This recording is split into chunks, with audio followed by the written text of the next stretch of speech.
Bienvenue dans ce nouveau tuto photo de A à Z. Aujourd'hui on va faire un petit peu de terrain, on va mettre en application la vidéo sur les papillons et essayer de voir un petit peu si l'on peut prendre quelques papillons. Je suis en train de regarder, je vois un petit aurore qui est juste devant moi. Pour l'introduction, c'est pas mal. Donc écoutez, j'essaye de l'approcher, je vous laisse regarder le générique et après on essaye de faire de la photo de papillon. A tout de suite.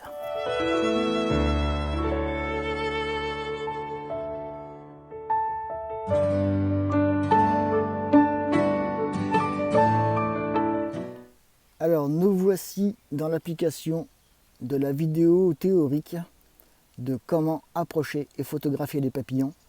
Là ici, je vais essayer de vous les montrer sans trop m'approcher. Vous voyez ici, on a un couple de papillons qui s'appellent des papillons aurore en train de s'accoupler.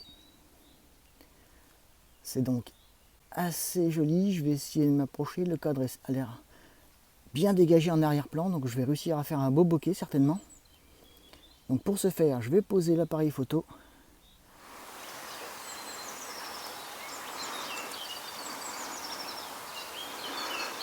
Alors comme vous pouvez le voir, j'ai changé de support d'enregistrement. On a notre petit couple d'aurore en train de s'accoupler. Voici typiquement la composition que j'essaye de réaliser.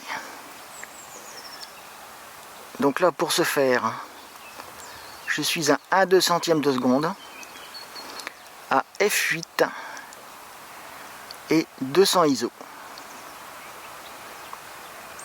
Et là, je suis en mesure, donc spot, puisque je veux encore une fois l'œil de mon papillon. Et je suis en mise au point manuelle. Et là, je vous prie de me croire qu'avec le petit vent qu'il y a, c'est pas évident. C'est un petit peu la prise de tête, mais on va essayer de faire en sorte de faire quelque chose de pas trop mal. Donc dès que j'ai ma mise au point sur l'œil pour moi parfaite, je déclenche et je fais ma photo.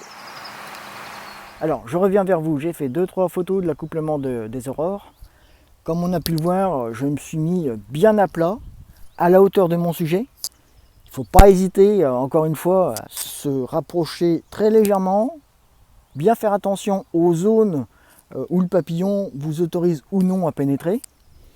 Là j'ai la chance qu'ils sont en train de s'accoupler, donc ils sont un petit peu en position de faiblesse par rapport à moi. Mais si je ne vais pas trop rentrer dans la zone rouge, je vais pouvoir bien les approcher et essayer de faire une belle photo de gros plan. J'ai un bokeh bien harmonieux. À f8, on est pas mal. On a une belle profondeur de champ aussi. Et on est à 200 ISO, donc 200 ISO, l'appareil photo ne bruite pas trop. On est dans des bonnes tolérances de bruit, donc on peut faire quelque chose d'assez joli et d'assez sympathique. Alors, l'accouplement des deux aurores étant terminé, je vais essayer de m'approcher un petit peu avec le téléphone pour vous montrer un petit peu à quoi ressemble un aurore, les ailes dépliées. Là, je pense qu'il est un petit peu fatigué par rapport à son accouplement. Voilà, les voilà. Donc là, voici typiquement un aurore, les ailes dépliées. On ne va pas l'embêter plus longtemps que nécessaire. Voici les fleurs privilégiées des aurores. J'essayerai de trouver le nom sur mes livres pour vous le mettre en commentaire. Parce que c'est bien de montrer des fleurs, mais d'avoir le nom, c'est mieux. Là, je ne l'ai pas en tête, donc je ne vais pas vous raconter de ça en net. Je le chercherai et je le mettrai dans les commentaires. Alors, petit conseil, là, lorsque la lumière est aussi dure qu'elle l'est à l'heure actuelle, parce que là, je peux vous dire que, comme vous pouvez le voir, je fronce les sourcils, donc la lumière, elle pique un peu les yeux. Donc ce qui veut dire que si elle pique les yeux, elle va être assez puissante sur votre sujet, et le sujet étant le papillon, bah, vous allez avoir vite tendance à perdre des détails. Encore une fois, hein, parce que en cherchant à exposer un petit peu à droite, on va vite avoir des zones qui sont saturées en blanc. Donc je vous rappelle que si les zones sont saturées en blanc, elles sont perdues. Tout comme si elles étaient saturées en noir.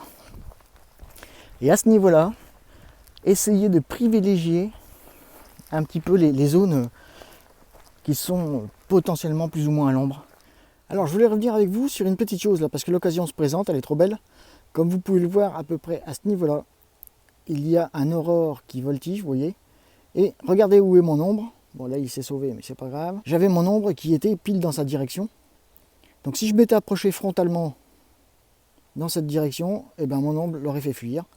Donc j'avais prévu de faire le tour, donc par là, et de revenir un petit peu à contre-pied pour le prendre en photo. Bon, l'occasion ne s'est pas présentée, mais c'est ce que je voulais voir avec vous. Attention à votre ombre quand vous prenez en photo les papillons.